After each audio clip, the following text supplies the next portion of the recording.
প্রিয় দর্শক, ভূমিকা দীর্ঘায়িত করব না। আমরা শুরুতে অনুরোধ করি, আলোচনা বস্তুনিষ্ঠ হলে চ্যানেল সাবস্ক্রাইব করে আমাদের সাথে যুক্ত থাকতে পারে। রফিক ভাই, আবারও আসি। সেটা হচ্ছে, একদিকে সরকার বলছে সাংবাদিকরা স্বাধীন মত প্রকাশ করতে পারছে, অন্যদিকে সিনিয়র সাংবাদিক আনিস আলমগীর এক মামলায় জামিন হওয়ার পর আরেক মামলায় তাকে গ্রেপ্তার করা হয়েছে। মানে একটায় যাই হোক, একটা বহু ত্যাগ তিতিক্ষার পর একটা মামলায় তিনি জামিন পেলেন, ঠিক তাকে আর বের হতে দেয়নি, আরেক মামলা জুড়ে দিয়ে সেই মামলায় তাকে গ্রেপ্তার করা হলো। কেন তার উপর এত জুলুম হচ্ছে? আসলে তার দোষটা কি রফিক ভাই? ধন্যবাদ মাসুদ ভাই। তার দোষ হইল, প্রথমে এক কথাই বলি, তার দোষ হলো সত্যি কথা কেন বলে। সে সত্যি কথা কেন বলে, এটা হলো তার বড় দোষ। আপনি এই পর্যন্ত যারা সত্য কথা বলছে, যাদেরকে আপনি এই দেশের মানুষ সবাই চিনে, মানে আপনার লিজেন্ডারি মানুষ, আপনি ধরেন আপনার ডক্টর কলিমুল্লাহ সাহেব, আনিস আলমগীর, লাস্ট পর্যন্ত যারা এ ছিল, বা ওই যে পান্না, এরা যখন আপনার প্রকাশ্যে আপনার সমালোচনা শুরু করলো, আগের সরকারও এরাই সমালোচনা করতো। আপনি নিজে জানেন যে প্রচন্ড ভাষায় আগের সরকারের সমালোচনা করছে। ওরা যেহেতু বর্তমান সরকার আসার পরে, ওরা প্রথম কয়েক মাস, 6 মাস খুবই এই সরকারের কথা বলছে, ওরা আস্তে আস্তে দেখা গেল না, এটা তো বলা সঠিক হইতেছে না, কারণ মানুষ ওদেরকে নিয়ে এত সমালোচনা শুরু করছে। যারা বলতো ওদের পক্ষে, আপনার জন্য আনিস আলমগীর বলেন, আপনার ওই যে মাসুদ কামাল বলেন, ওই পান্না বলেন, বা ওই কিনা বলে ওই ডক্টর কলিমুল্লাহ সাহেব, ওরা কিন্তু প্রথম কয়েক মাস ওই সরকার পক্ষে বলছে। পরে দেখে গেল যে ওনারকে নিয়ে ওনাদেরকে মানুষে বিভিন্ন ধরনের বাজে মন্তব্য করতেছে, তখন ওনাদের হুশ হইলো যে সর্বনাশ, আমরা তো নিজের ইজ্জত যাইতেছি। তখন ওই প্রত্যেকে সরে এসে সঠিক কথা যখন বলা শুরু করে দিল, তখনই এই সরকারের মাথা হয়েছে গরম। গরম হওয়ার কারণে কিন্তু প্রথম ওই যে না পান্না, ওই যে কার্জন সাহেব এবং ওই যে ওই ইয়ারে ধরে নিয়ে গেল আপনার ডক্টর কলিমুল্লাহ সাহেব। বাংলাদেশে কি দুর্নীতি হয় নাই বা হয় না? বর্তমান সময় দুর্নীতি হয় নাই, হচ্ছে না? 666 দুর্নীতি না? 1400 কোটি টাকা গ্রামীণ এটা কি দুর্নীতি না? এটা তো মামলা ছিল, তাই না? তদন্ত সাপেক্ষ মামলা ছিল। তো মামলা কি একদিনে হারায় যায়? হ্যাঁ ঠিক আছে, যদি ভুল হইতো তাহলে তো ডকুমেন্টারি মামলা ছিল, তাহলে আপনার ফেস করা হইতো না, একদিন উঠে যায় কিছু।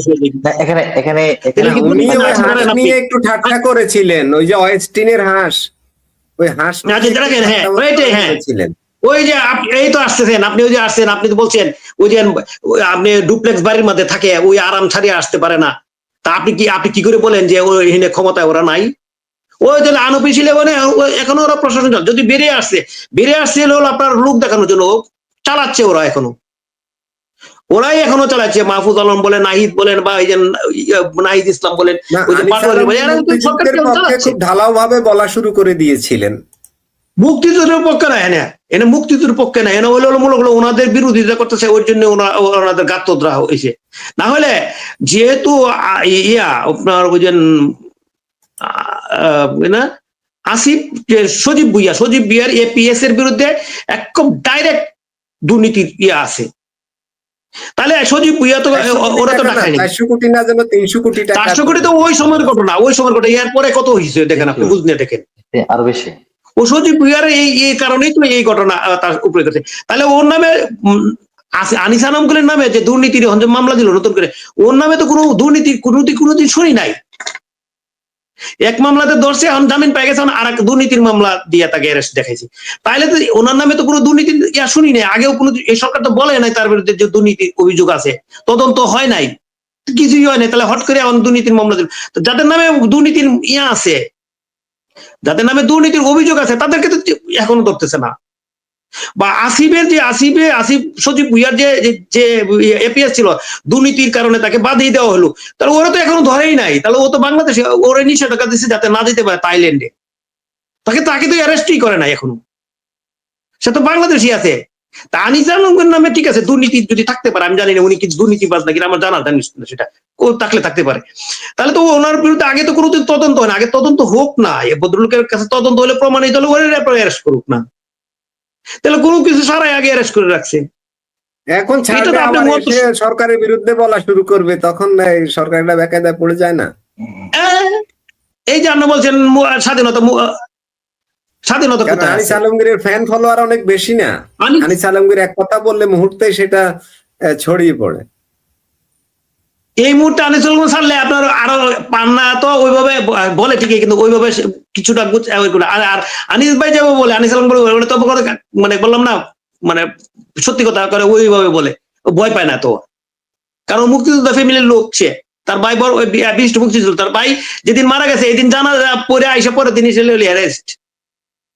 পারলে ওই ওই থেকে আপনার ধরেন জানাজা থেকে অ্যারেস্ট করে নিয়ে আসার সম্ভব হয়তো বা চিন্তা করছিল, পরে কিভাবে চিন্তা করে পিছিয়ে গেছে গা, ওই সময় অ্যারেস্ট করে নিয়ে আসে, জানাজা থেকে অ্যারেস্ট করে নিয়ে আসতো। আমি অস্বীকার করতেছি যে উনি দুর্নীতি করছে কিনা, আমি জানি না।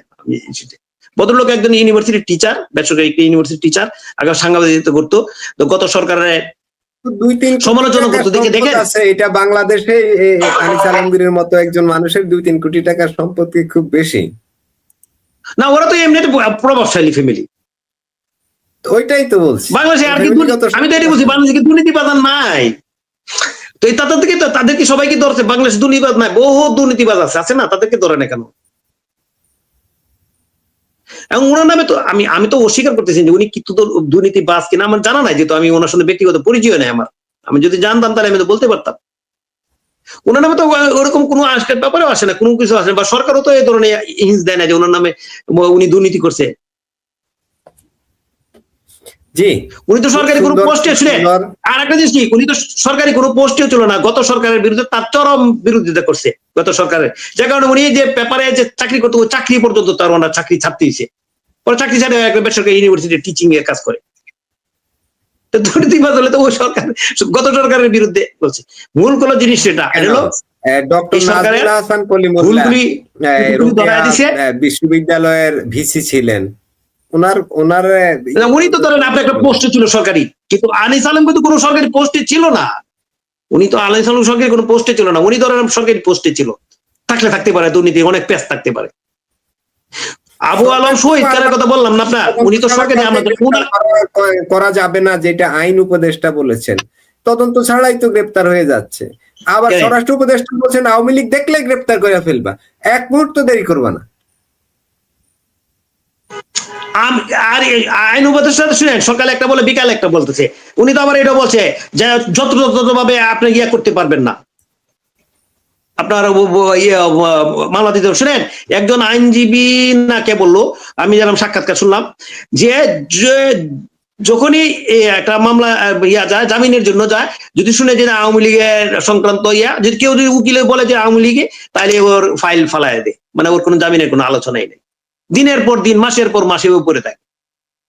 আপনার আইন উপদেষ্টা তো আপনি অনেকগুলি সাক্ষাৎকারী আছে।